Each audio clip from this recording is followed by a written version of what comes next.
Hola estudiantes de Cibercultura, bienvenidos. En esta oportunidad tendremos a Mauricio Naranjo Restrepo, comunicador social periodista, que ha trabajado el tema de cibercultura. ¿Qué es cibercultura? Bueno, frente a la pregunta ¿qué es la cibercultura? Tenemos que decir que es un campo de estudio, un campo de saber y un campo de investigación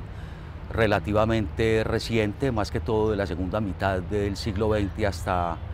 nuestros días, que se nutre tanto de las ciencias sociales como de las ciencias humanas para indagar acerca de un objeto de estudio muy preciso, que es cómo influyen o cómo afectan las nuevas tecnologías de información y comunicación, tanto la subjetividad, la individualidad, como la intersubjetividad o la vida social del hombre. ¿Podría brindar algunos ejemplos? Sí, hay algunos campos de aplicación de la cibercultura o de estudio o de investigación muy claves, como son, por ejemplo, el e-learning o la educación virtual, como es la sexualidad virtual, el asunto del cuerpo virtualizado, también la economía y el comercio en lo que se ha denominado el e-commerce, y algunos campos que tienen que ver con lo que Gilles Deleuze, el filósofo francés, denomina la dividualidad. Es decir, en la individualidad, a diferencia de la dividualidad, estamos frente a sujetos de carne y hueso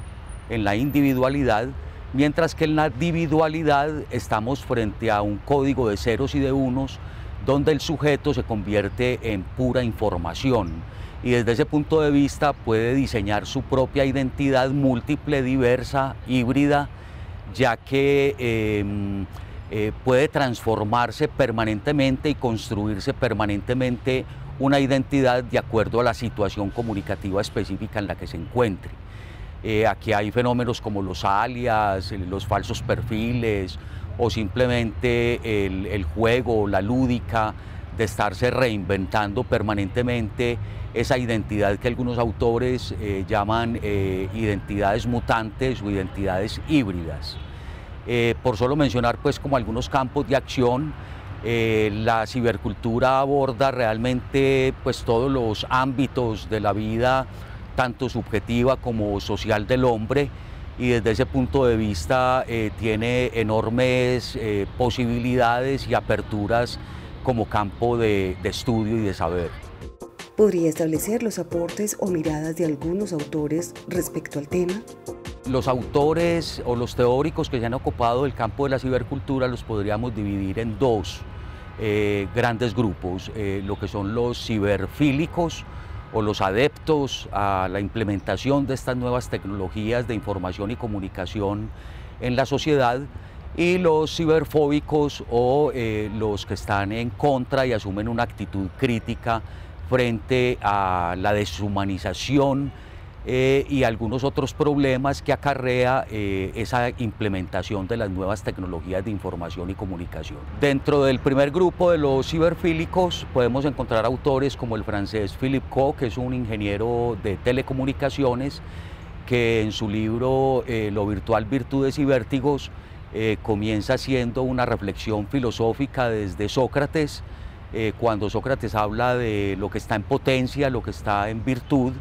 lo que tiene probabilidades de realizarse y de actualizarse, pero que todavía no es porque pertenece a un estado de latencia, y poco a poco en el libro se va adentrando en los campos de posibilidades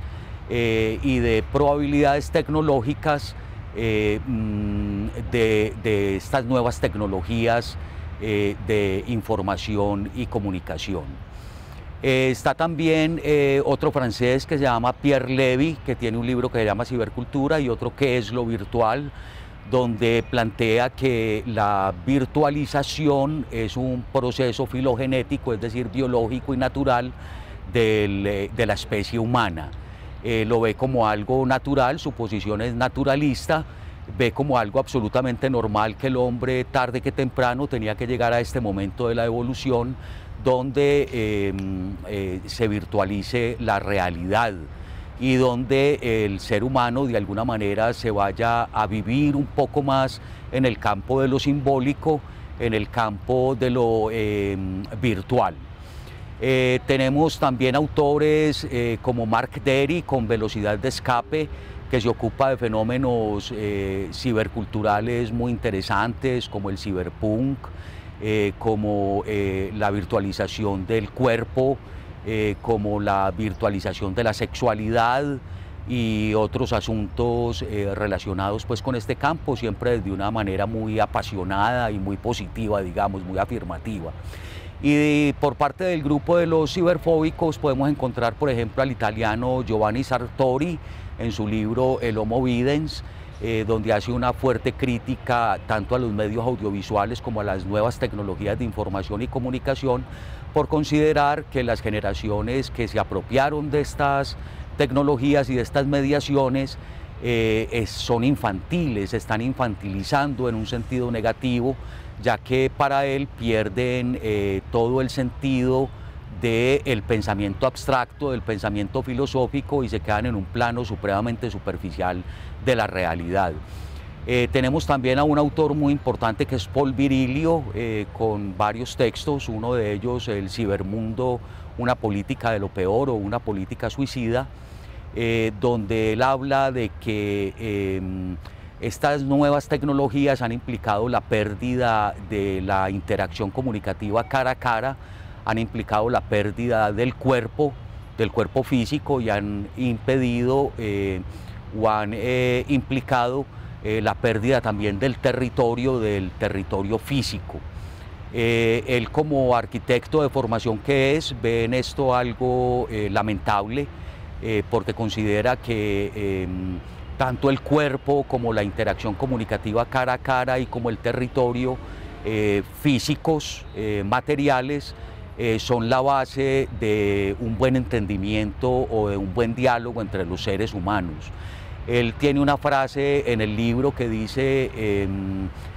toda adquisición implica una pérdida. Entonces la adquisición de esas nuevas tecnologías implica pues esas pérdidas que menciono, las tres que menciono. Y también otra frase que dice todo invento trae su accidente. Explica cómo, por ejemplo, inventar el barco fue inventar el naufragio, inventar los trenes fue inventar los descarrilamientos, inventar los aviones fue inventar los accidentes aéreos, o inventar el automóvil, los accidentes de tránsito. Entonces él se pregunta cuál es el accidente de estas nuevas tecnologías y específicamente de Internet, y yo creo que uno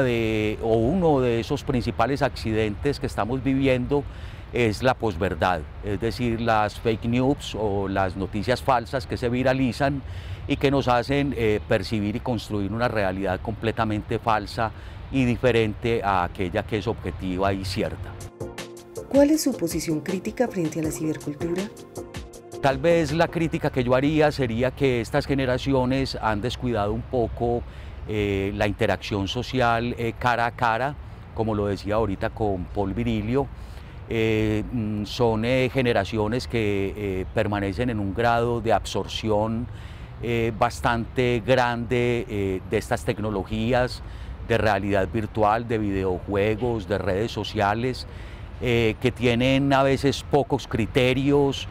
para establecer la diferencia entre lo que es verdad y lo que es mentira, que son fáciles de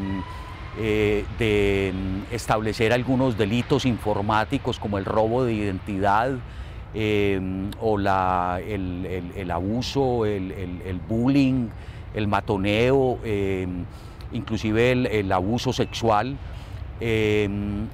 de pronto les falta un poco más de criterio para establecer como esas diferencias claras entre lo que es lo virtual y lo que es lo real, teniendo en cuenta, pues como decíamos ahorita con Pierre Levy, que lo virtual no se opone necesariamente a lo real, sino más bien a lo actual. Es algo que existe en potencia, en latencia, que todavía no se ha actualizado y que por lo tanto todavía no es real. Pero entendiendo lo virtual también como aquello que pertenece al campo de lo meramente simbólico, es necesario establecer un principio de realidad mucho más fuerte en estas generaciones, y yo creo que ahí está el campo pues de la educación, tanto pues a un nivel de secundaria como a un nivel universitario, que afortunadamente todavía utiliza la figura de la presencialidad en combinación con la virtualidad.